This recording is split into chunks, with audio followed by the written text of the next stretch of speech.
Bonsoir, Marcovine, suite des vidéos sur les bases de 3ds Max.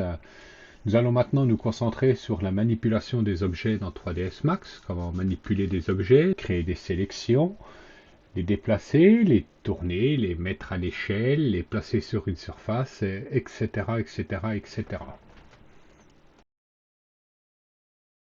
Avant de commencer de manipuler un objet, il faut donc savoir ce qu'est un pivot d'un objet, puisque transformer un objet consiste à transformer son pivot. Donc pour cela, nous allons créer une sphère. Voilà. Nous pouvons voir que la sphère, son pivot par défaut est au centre de la sphère. On peut le voir ici grâce aux lignes noires qui représentent, ici nous sommes en positif, ici en négatif, idem ici, ici. Donc le pivot d'un objet est le point autour duquel nous allons transformer un objet.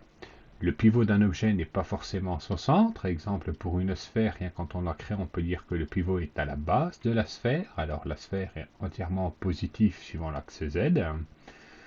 Et le pivot, nous pouvons le transformer.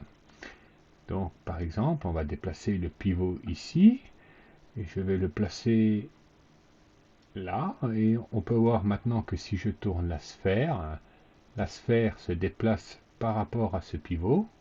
Donc, comme une charnière ici pour une porte. Bon, c'est une porte ronde, c'est conceptuel, mais la sphère se déplace par rapport au pivot.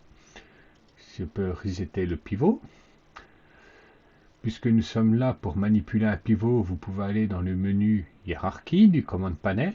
Il s'agit du troisième onglet, onglet pivot, affect pivot, et ici vous pouvez transformer votre pivot. Nous y reviendrons dans des exemples plus concrets dans d'autres vidéos quand ceci sera nécessaire. Mais ici je vais reset mon pivot au centre. Et le pivot est donc le point autour duquel les transformations de l'objet vont s'effectuer.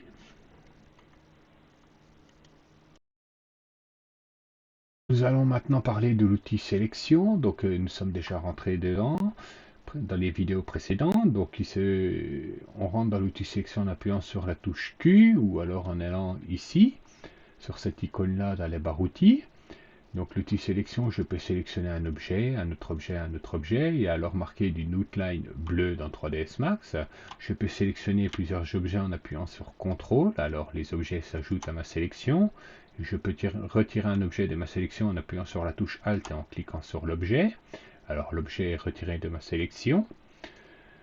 Voilà, donc ici nous avons des filtres de sélection, donc nous pouvons sélectionner uniquement les géométries, donc les géométries 3D, donc si je sélectionne toute ma scène, on voit qu'il sélectionne que les typotes, la sphère et le plan, il ne sélectionne pas l'étoile et le cercle, ni les points, ni la lumière.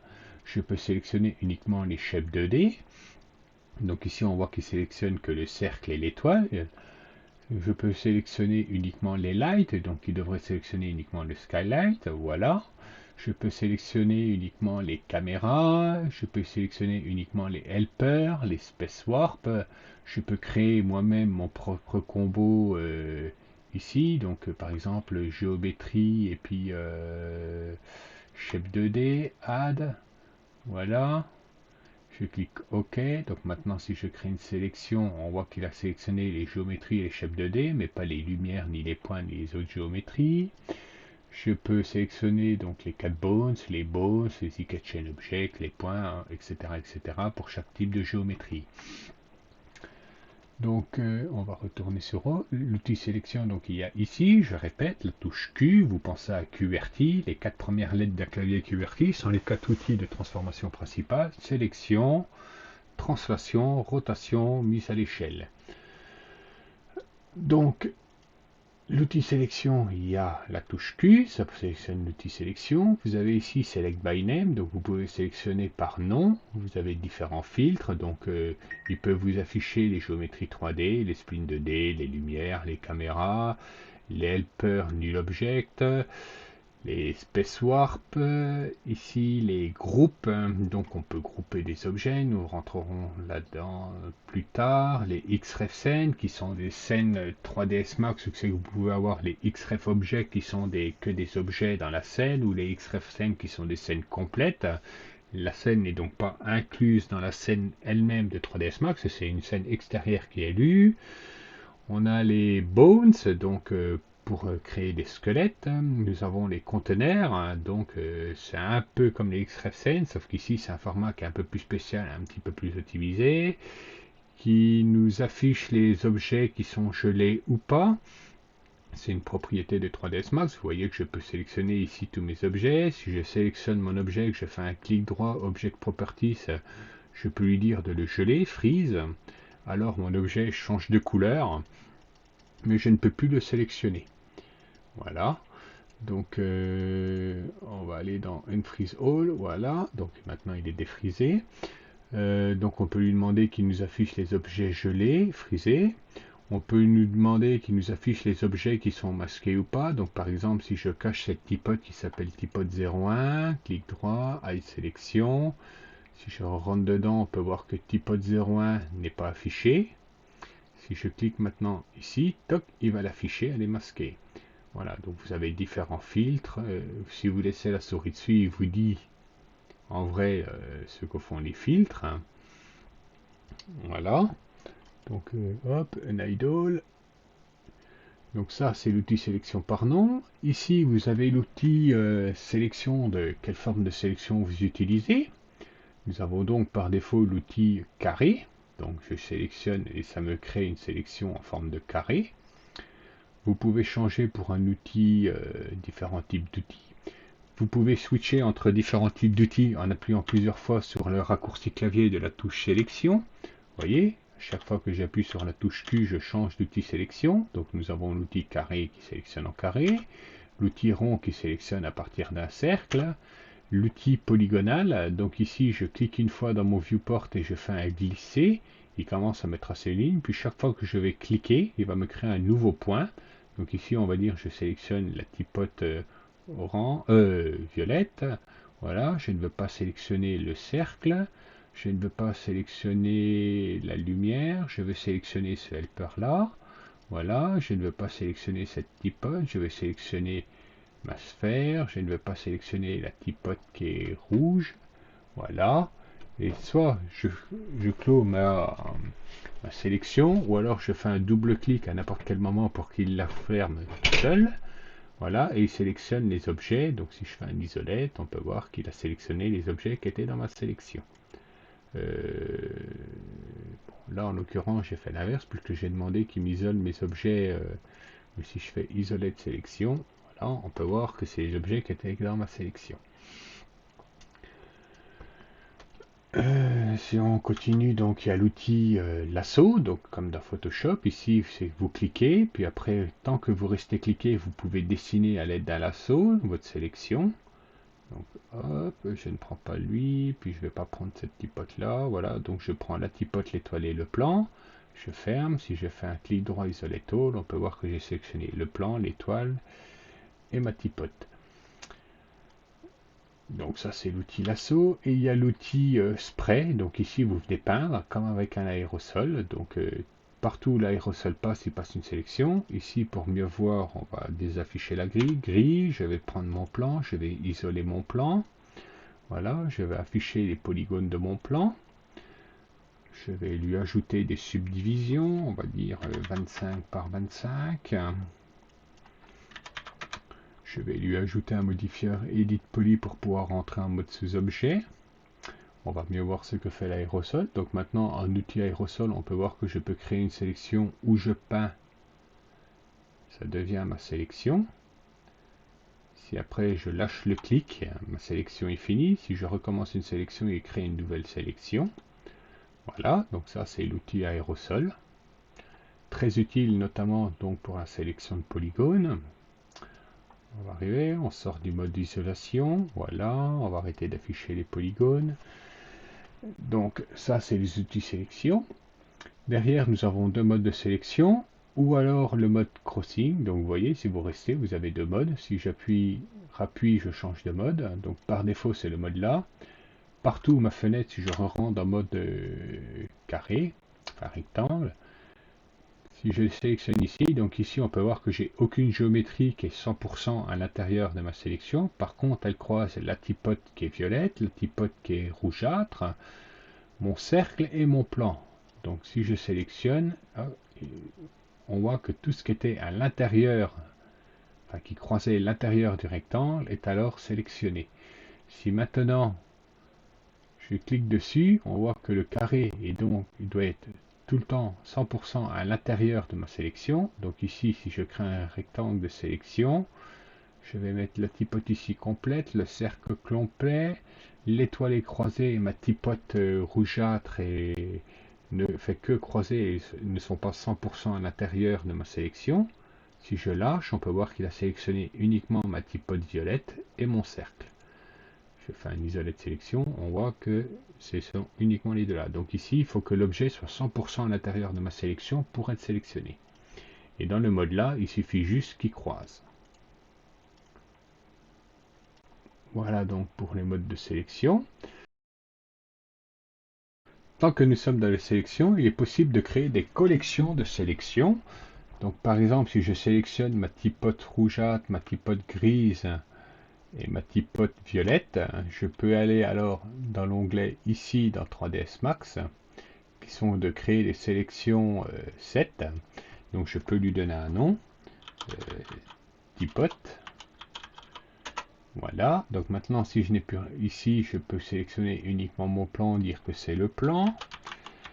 Je peux sélectionner mes shapes 2D, donc ici et ici, puis dire 2D shape, voilà. Et maintenant, si j'ai n'importe quoi de se désélectionner, je peux retourner ici et dire qu'il me sélectionne uniquement ma collection de 2D shape, ou alors uniquement mes typotes. J'ai donc créé des collections de sélection. Je peux ouvrir les accolades ici. Voilà, 2D shape. Ici, je peux venir sélectionner circle et lui dire en vrai qu'il me retire de la sélection. Donc je peux dire remove. Je peux créer une nouvelle sélection en lui donnant un nouveau nom. Je peux sélectionner donc mes 2D shape. Et puis, si pour une raison X ou Y dans cette collection, je veux venir ajouter l'éclairage, je peux alors ajouter mon éclairage. Donc, je sélectionne mon éclairage, je sélectionne le nom de ma collection, je clique sur la touche plus et il a ajouté mon éclairage à la collection. Alors, ce n'est plus qu'une collection, c'est juste un nom de D-Shape. Mais il a ajouté mon éclairage à la collection. Si je veux maintenant le retirer, je peux aller ici, je clique sur la croix, il m'a retiré l'éclairage de la sélection. Ça, voilà pour le Create Selection Set qui vous permet de créer des collections au niveau objet, mais vous pouvez encore aussi créer ça au niveau sous-objet. Donc si j'isole mon plan, qui pour rappel est subdivisé, je peux créer une sélection, voilà, tiens, j'ai une sélection créée, My Sélection 1 par exemple, je peux créer encore une nouvelle sélection, je vais toujours aller dans les modes spray. Voilà, je veux tous ces polygones là. Ça va être ma collection 2. Je vais l'appeler col 2. Je peux créer une nouvelle collection ici. Voilà, je vais l'appeler col 3. Col 3. Je peux en créer aussi au niveau vertex. Donc par exemple, je peux aller ici, sélectionne-moi plus de vertex. Je vais appeler ça V1. Je vais sélectionner le coin, je vais passer en mode triangle. Je vais sélectionner en mode rectangle. Voilà, merci. Je vais sélectionner tout ça ici. Je vais l'appeler C1. Hop, je vais sélectionner cela que je vais appeler C2. C2. Voilà, j'ai donc créé des sélections. Maintenant, si j'ai créé des sélections, 3ds Max est conscient à quel niveau vous avez créé la sélection. Donc vous voyez que si je viens au niveau géométrie, donc ici je peux aller sélectionner ma collection de D-Shape que j'avais créée précédemment, ma collection plan, ma collection typote. Voilà, je peux sélectionner mon plan, rentrer en mode sous-objet polygone. Si j'ai plus de sélection, voilà, je peux aller venir sélectionner ma collection 3 ou ma collection 1. Il va automatiquement se rappeler. Si je passe en mode vertex, il va savoir que c'est la collection en mode vertex de cet objet-là. Donc ici, je peux sélectionner V1. J'ai oublié de sauvegarder ma collection de tout à l'heure, donc je peux créer une nouvelle collection ici, que je vais appeler V2. J'appuie sur Entrée, maintenant il l'a sauvegardé. Donc C1, voilà, C2. Donc 3ds Max, vous pouvez créer des collections, pareil. Donc même en ce mode objet, je peux créer de nouvelles sélections. 3ds Max est conscient quand vous créez des sélections, des collections sets. Si vous êtes au niveau objet, sous-objet, et quel niveau sous-objet, si vous êtes en mode vertex, polygone, edge, bordure, élément. Voilà pour l'outil sélection dans 3ds Max. Nous avons donc ensuite l'outil Move de 3ds Max qui permet de bouger un objet suivant un axe en mode translation. Donc pour rappel, Q c'est sélection, W qui est la deuxième lettre d'un clavier QWERTY est donc le mode Move. Donc si vous êtes dans 3ds Max et que vous appuyez sur W, vous passez en mode Move.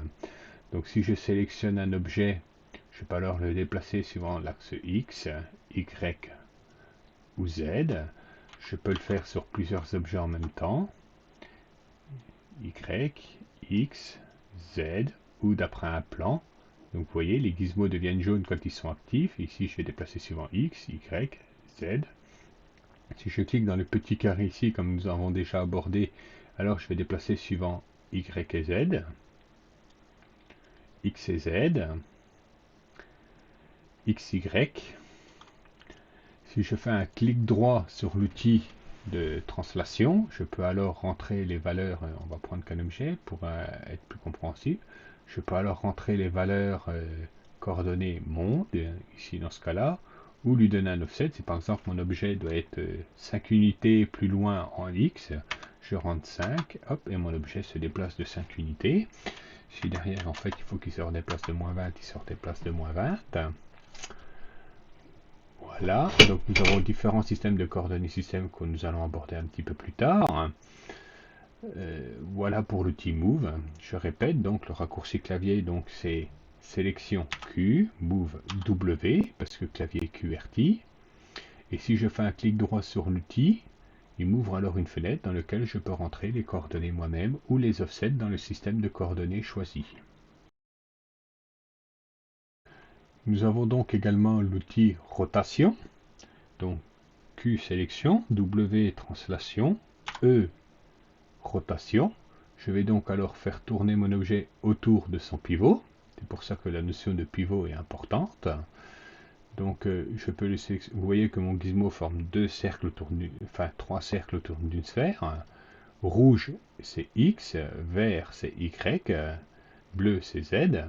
Donc je peux le tourner autour de l'axe X, Y, Y et Z autour de son pivot.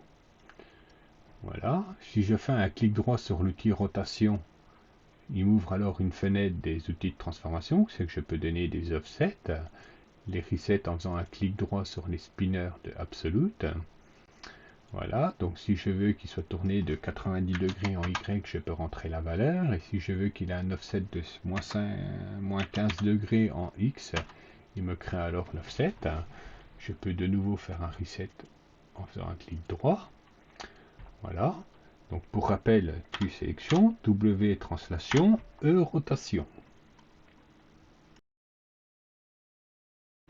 Enfin, nous avons l'outil de mise à l'échelle, donc Q sélection, W translation, E rotation, R outil mise à l'échelle. Donc si j'appuie sur la touche R outil mise à l'échelle, nous avons la mise à l'échelle. Si je reste appuyé longtemps, nous pouvons voir que nous avons trois modes de mise à l'échelle. Ici, les deux là sont plus ou moins les mêmes. Et celui-là est un mode un peu spécial, donc nous allons rester par le défaut, qui est l'outil de mise à l'échelle uniforme. Donc si je sélectionne une typote, vous voyez que par défaut, il sélectionne les trois axes. Si je me place dans le triangle, je peux alors grossir ou réduire la taille de ma typote. Si je fais un clic droit sur l'outil, il m'ouvre alors la fenêtre comme pour le mode Translate ou Rotation. Où c'est que je peux voir l'échelle de mon objet. On peut voir qu'ici, il a une échelle de 82%. Voilà, donc ici, je peux les éditer manuellement dedans, donc je peux le remettre à 100%. Si j'appuie sur la touche Tab, il passe à la ligne suivante.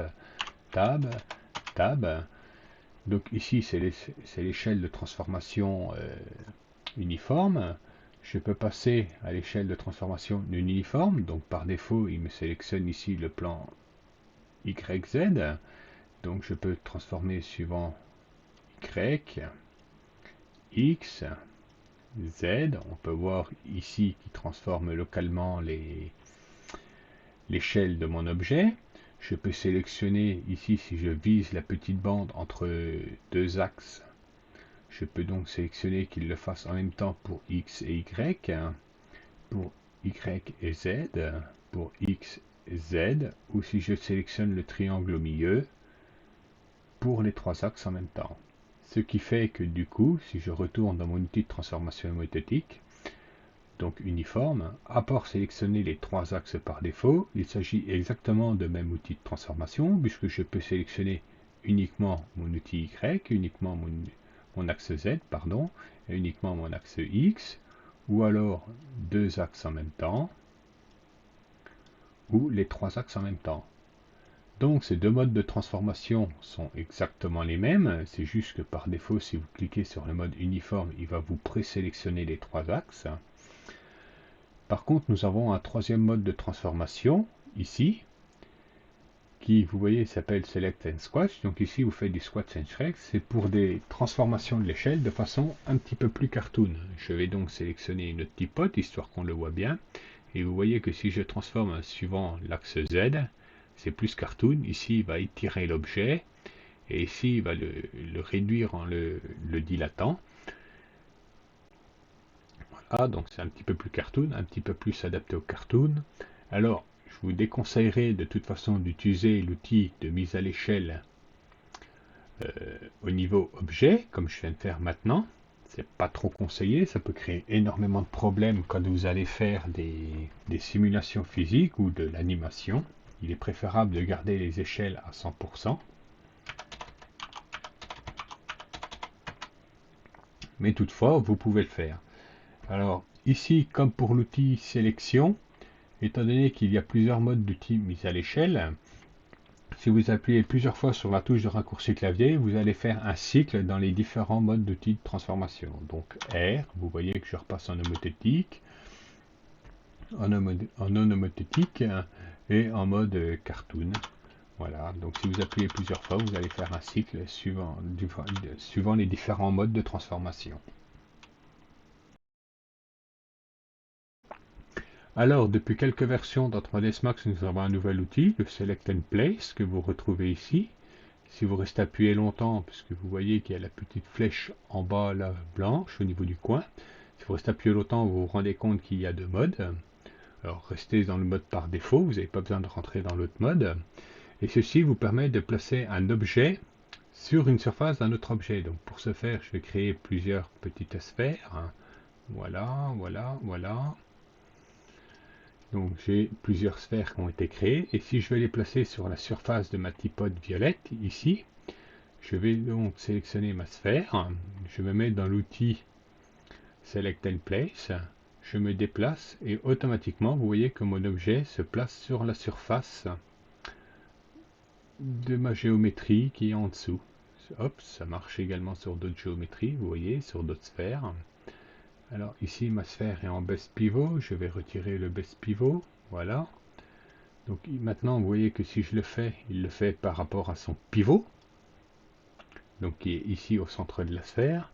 Vous avez des modes pour éviter cela. Vous faites un clic droit sur l'outil. Donc vous avez l'outil Rotate qui passe donc en deuxième mode. C'est pour ça qu'il ne sert pas utile. Donc ici, vous allez tourner par rapport à la surface, son pivot. Vous pouvez dire d'utiliser la base de l'objet comme pivot. Donc maintenant, vous allez voir, toc, ma sphère utilise la base de son objet comme pivot. Donc c'est la surface minimale de l'objet qui se place sur la surface. Vous avez le mode Pillow Mode, qui est le mode pilier. Donc ici, c'est plus ou moins la même chose que Use Base Path Pivot. Pas tout à fait, mais dans ce cas-là, ça fait exactement la même chose. Et dans énormément de cas, ça fait la même chose. Vous avez Autoparent si vous laissez Link as Child Object of the Target. Voilà, donc il va parenter cet objet-là à la tripote. Vous pouvez choisir ici l'axe sur lequel va être expliqué le placement. Donc si je prends une autre typote, on va mieux le voir. Si je prends une autre typote, voilà, on va réduire sa taille, on va la mettre à 4. Voilà, donc maintenant, si je prends ma typote, je clique, je reste cliqué et je viens la placer sur l'objet. Donc il le fait suivant l'axe Z, sa hauteur. Si je veux qu'il le fasse suivant l'axe Y, vous voyez qu'il le fait alors suivant l'axe Y. Je veux qu'il le fasse suivant l'axe moins Y, il le fait alors suivant l'axe moins Y. Si je veux qu'il le fasse suivant l'axe X, il le fait suivant l'axe X, l'axe moins X, l'axe moins X. Voilà. C'est pas plus compliqué que ça. Si je le mets maintenant en pilo mode, vous voyez qu'il utilise alors le bec comme base.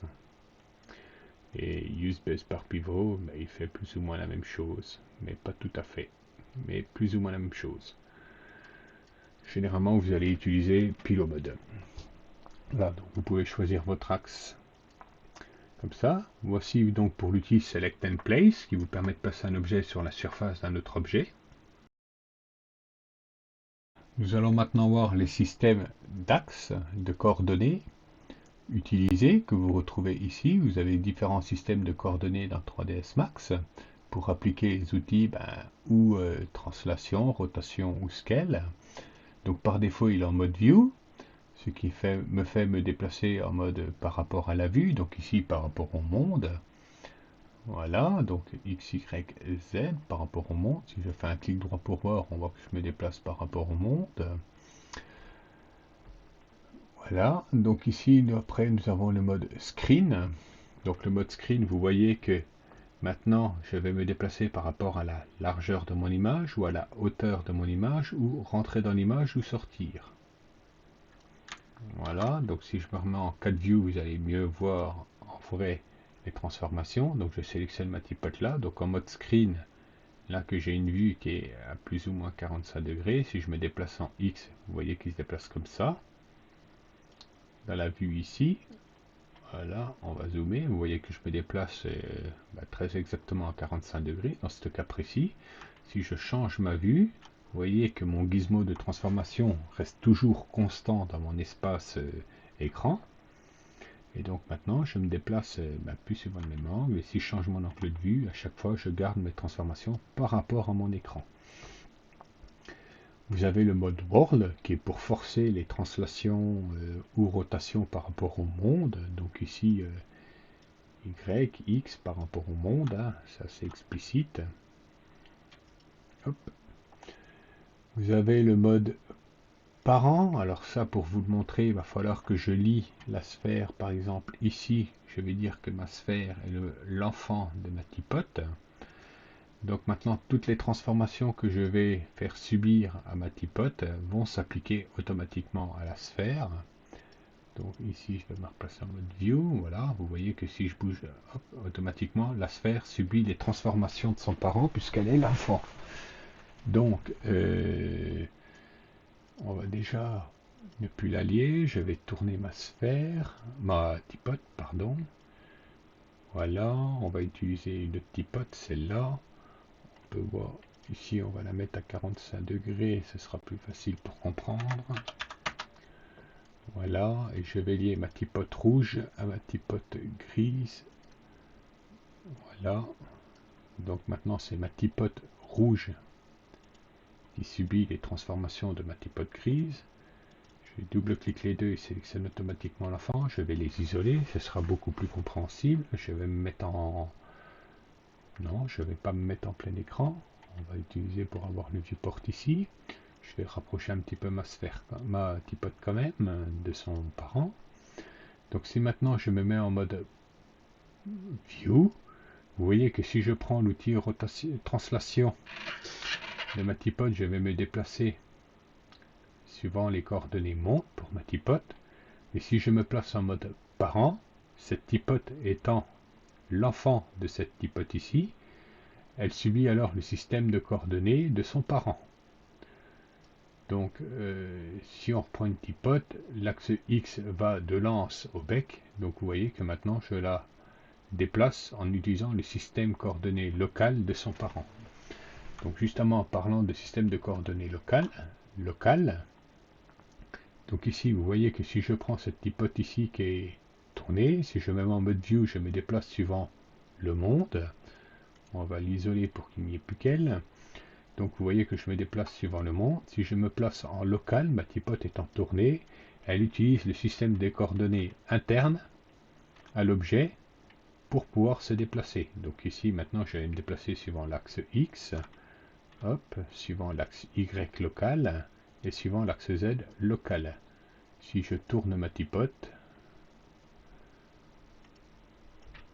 hop, on peut voir que le système d'axe de coordonnées et d'axe suit l'objet, puisqu'il est interne à l'objet, il ne dépend plus du monde. Donc ça, c'est pour le système de coordonnées locales.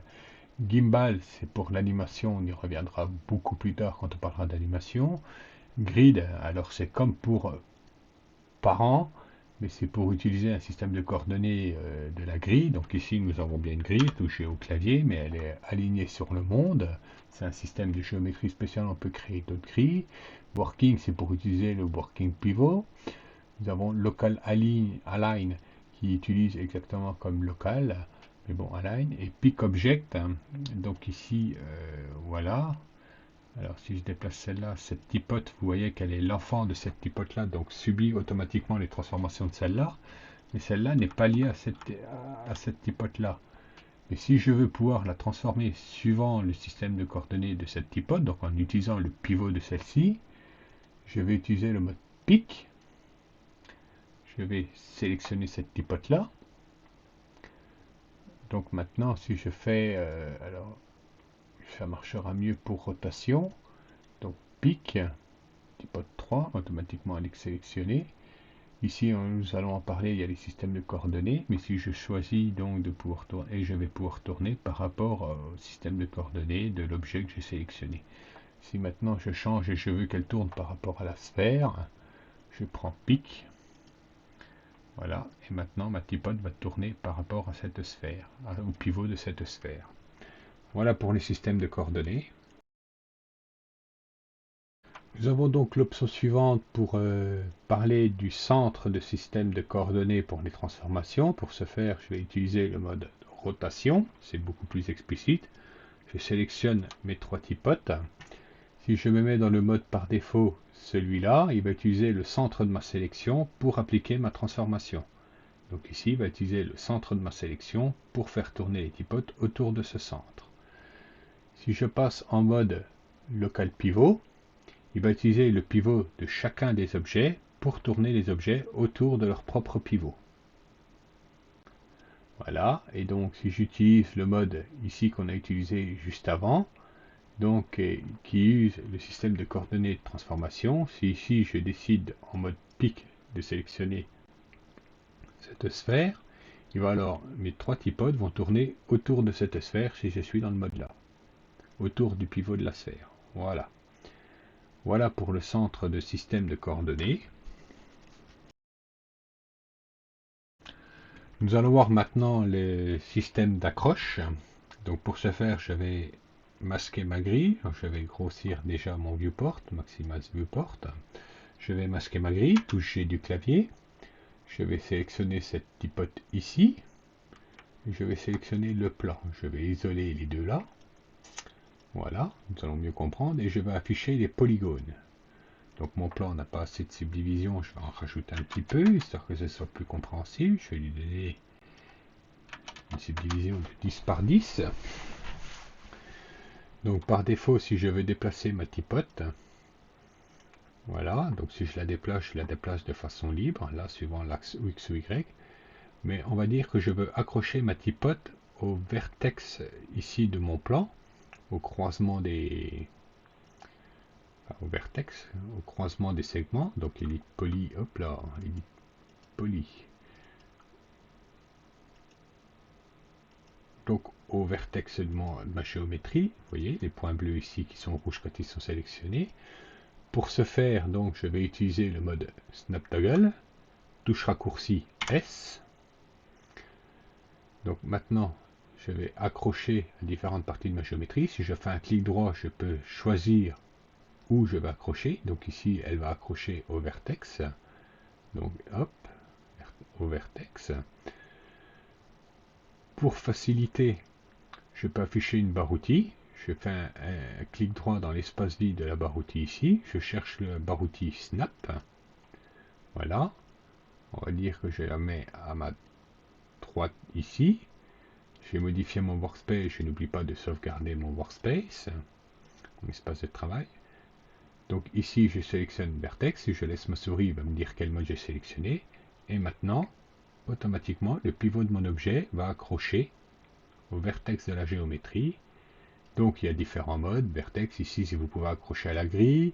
Ici, vous allez accrocher au pivot. Donc ici, il va chercher, hop là. Donc il s'accroche uniquement au pivot de ma géométrie. Le reste des transformations sont libres. Je peux dire d'accrocher to endpoint, ça va être au vertex, au milieu d'un segment. Donc il va essayer d'accrocher, vous voyez, ici, au milieu des segments. Je peux dire qu'il accroche sur un segment. Donc ici, il va accrocher tout le long d'un segment, ce qui me permet de déplacer ma géométrie le long d'un segment. Hop. Voilà. De façon libre. Je peux accrocher à une face, donc au triangle, vous voyez, vous pouvez le voir ici, donc je vais accrocher à la face de façon libre, ou je peux accrocher, il faut que j'aille ici, au centre d'une face, donc ici vous voyez qu'automatiquement il me cherche le centre de la face, il me fait que la face parce que je suis en mode face, voilà, et maintenant mon pivot va essayer d'accrocher au centre d'une face, qui est symbolisé ici par le triangle. C'est le centre de la face, mais uniquement des faces triangulaires. Voilà concernant l'outil Snap, je rappelle, raccourci clavier S pour l'activer ou le désactiver, et un clic droit pour afficher les détails, et sinon vous avez la barre outil Snap qui vous permet ici dans l'interface de faire. Donc ici vous allez pouvoir accrocher aux objets qui sont frozen, donc aux objets qui sont gelés, et ici vous pouvez choisir le système d'axe. Voilà, et sinon vous vous retrouvez ici au clic droit. Touche raccourci, clavier S. Alors, tout comme l'outil Snap qui est très utile lorsque vous faites des translations, pour les rotations, vous avez l'outil Angle Snap, donc accroche d'angle, touche raccourci clavier A comme angle. Et alors, vous voyez que alors, on va passer en mode clé, ce sera plus lisible et on va ne plus afficher les segments. Et donc, vous voyez que maintenant, quand je tourne, je vais accrocher tous les 5 degrés. Vous pouvez modifier cette valeur en faisant un clic droit. Donc ici, vous voyez angle 5 degrés. Je peux lui demander de me faire toutes les 25 degrés. Et alors, il va accrocher aux angles tous les 25 degrés. Je peux lui demander 2,5 degrés par exemple. Et automatiquement, il va me faire tous les 2,5 degrés. Donc c'est l'outil Angle Snap, accroche d'angle, touche raccourci clavier A.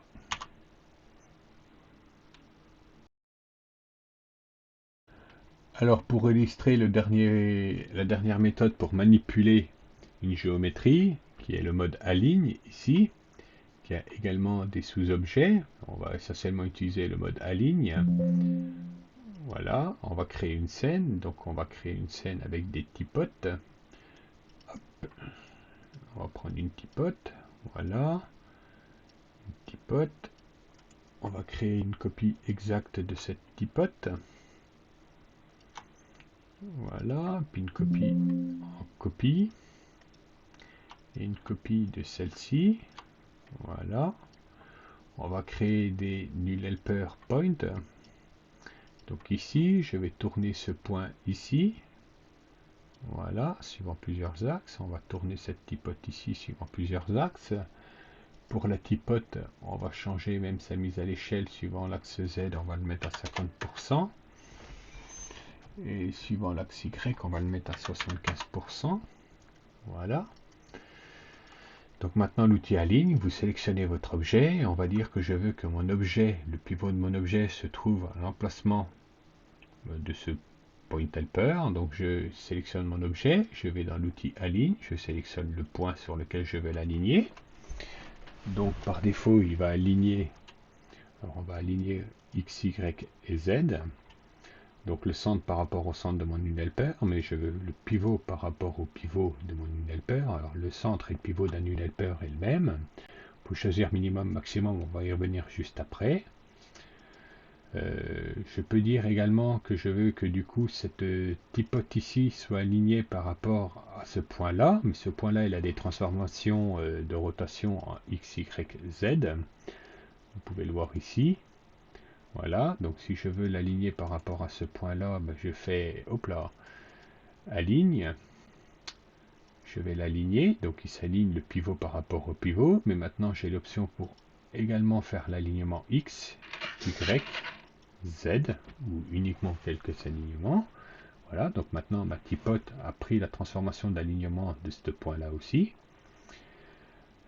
Si je veux aligner cette typote à cette typote-là, mais en plus qu'elle prenne l'échelle, donc je vais dans l'outil Aligne. Je vais aligner ici, donc par défaut il va garder mes dernières transformations appliquées. Donc, et si maintenant en plus je veux qu'il prenne aussi l'échelle de la typote sur laquelle je l'aligne, je sélectionne comme ça et automatiquement cet objet prend l'échelle de la typote alignée sur laquelle il s'est aligné. Je ne suis pas obligé d'avoir le aligne, je peux juste faire hop, objet aligne. Voilà, je ne suis pas obligé d'avoir l'alignement des objets, je ne suis pas obligé d'avoir que la typote se déplace. Si je fais juste ça, puis je fais match scale, alors automatiquement l'échelle de la typote aura pris l'échelle de cette typote-ci.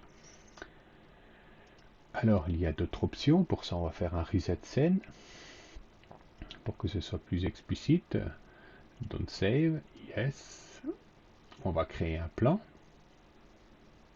Voilà, on va créer une typote. Encore et toujours. On va déplacer la typote. On va essayer de centrer ici. On va ne pas afficher la grille. On va l'afficher en mode default shading. Ici, on ne va pas afficher la grille. Touche raccourci G au clavier. Voilà. Et ici, on ne va pas afficher la grille.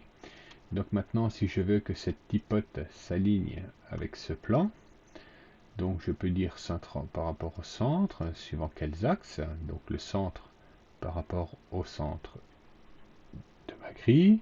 Je peux dire qu'elle s'aligne au pivot, ce qui est le même pour une grille, mais je peux dire que ce soit plutôt le pivot de ma typote qui s'aligne par rapport au pivot de la grille. Je vais décocher cela. Je peux dire apply. Je peux dire que en X, le minimum de ma typote s'aligne avec le minimum du plan. On peut voir alors que le minimum de ma typote s'aligne avec le minimum du plan en X. Je peux dire que ce soit son pivot qui soit au minimum, ou je peux dire que ce soit son maximum, ou à l'inverse, je peux dire que le minimum de ma typote s'aligne au maximum alors de ma grille. À chaque fois, lorsque je veux valider la transformation, je clique ou sur Apply si je veux en appliquer une autre, ou alors je clique sur maximum, maximum, minimum, minimum, voilà, ou alors je clique sur OK lorsque je n'ai plus besoin de faire de transformation. Voilà pour l'outil Aligne dans 3ds Max. Voilà, nous avons donc vu les différentes méthodes afin de sélectionner un objet et le manipuler en rotation, translation ou mise à l'échelle. Pour rappel des raccourcis clavier, donc histoire de bien que vous vous en rappelez, Q pour sélection, si vous appuyez plusieurs fois sur Q, vous allez alors naviguer entre les différents outils de sélection. W pour les outils de translation. Vous pouvez également faire un clic droit sur l'outil pour qu'il vous ouvre une fenêtre des transformations. Donc W pour translation, E pour les outils rotation, R pour l'outil mise à l'échelle. Si vous appuyez plusieurs fois sur R, vous allez naviguer entre les différents outils de mise à l'échelle. Nous avons vu l'outil placement pour placer un objet sur la surface d'un autre objet. Nous avons vu qu'il y avait des filtres de sélection. Nous avons vu les systèmes de coordonnées. Nous avons vu les centres de systèmes de coordonnées. Nous n'avons pas vu cet outil-là, Select and Manipulate, car c'est lié qu'à certains types d'objets, donc on le verra quand on verra les types d'objets. Nous n'avons pas vu également cette touche-là, qui est juste pour forcer 3ds Max à utiliser ses raccourcis clavier quand il est actif. Donc vous voulez rarement le désactiver, donc juste si un jour vos raccourcis clavier 3ds Max ne marchent pas, vérifiez bien que ce switch-là soit actif. Nous avons vu les outils SnapToggle pour accrocher à différentes parties d'une géométrie. Nous avons vu AngleSnap pour accrocher à des valeurs d'angle. Nous avons vu comment créer des sélections d'objets ou de sous-objets. Et nous avons vu l'outil Align ainsi que toutes ses options. Donc j'espère que cette vidéo vous sera utile. Je vous remercie de m'avoir écouté. Ciao, bye, à la prochaine.